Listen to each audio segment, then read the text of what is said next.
which I think is false, because if you look at the second page of the handout, you can see that they've been looting their trust funds. They're down $1.2 billion. These are trust funds. The money is supposed to be there for promises made to employees and past employees, and the $900 million OPEB obligation is 0% funded. The other trust funds, 67% funded and 52% funded. The Trimet board meets twice a month. I'm pretty sure you don't wake up one day and discover, wow, $1.2 billion, it's gone. What happened? We're talking entire generations of board members showing up at meetings, looting the trust funds to pay for other stuff.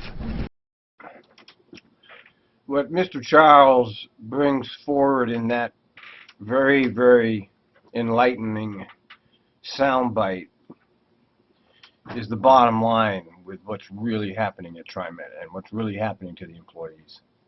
They have looted our trust fund. They have intentionally not funded us. This was an intentional ploy of some sort. This is the equivalent of George Bush starting a war and at the same time cutting taxes, which is what he did, remember? He started a war and he cut taxes. You can't increase spending and cut taxes at the same time. Well, what they did here in Trimet's case is they spent our retirement money. It's criminal. It's absolutely criminal, and they're going to get away with it. You know, McFarland's going to go around preaching the best health. No, that's not even the best. He doesn't even define the Blue Cross Blue Shield. You see, his propaganda is very slimy and slippery. He says it's the most generous benefits package, you see, which Joe Rose himself perpetuates through the newspaper. You know, the newspaper gets 50,000 people to read it. So people who read it, they think, oh, we're better off than PERS. Our benefits are so generous. It's a complete falsehood, a complete lie, and it's intentional. The only thing we had better was the Blue Cross health care, and that's all gone. And McFarland has painted us as the enemy of the people because we had decent health care. And supported by the Oregonian and Joe Rose and the Tribune and Steve Clark and all the major media sources that hound us because we happen to have good health care. You know, I was reading today the situation in Spain, and the Spaniards are up in arms because they have to pay one euro now for their prescription. See, they had it free for decades, and now they have to pay 1 euro. And while we over here in America are getting reamed up the ass because we live in a society that doesn't give a shit at all about its citizens.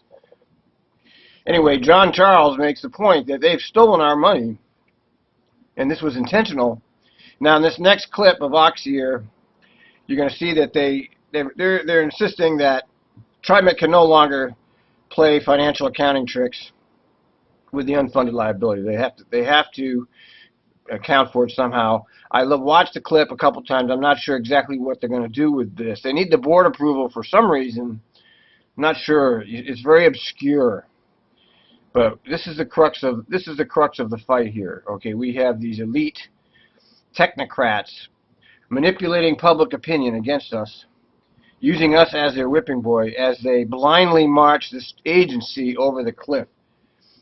And everybody supports them. The people at Portland Transport, they're all on their side. Goddamn, Michael Anderson even is on their side. You know, they don't get it. They don't see it. They're requiring us to put the unfunded liability on our books as a liability, which under previous GASP rules, as long as you were funding your annual required contribution, you did not have a liability. So it's a major change in the way pensions are going to be displayed on our financials, on our balance sheet.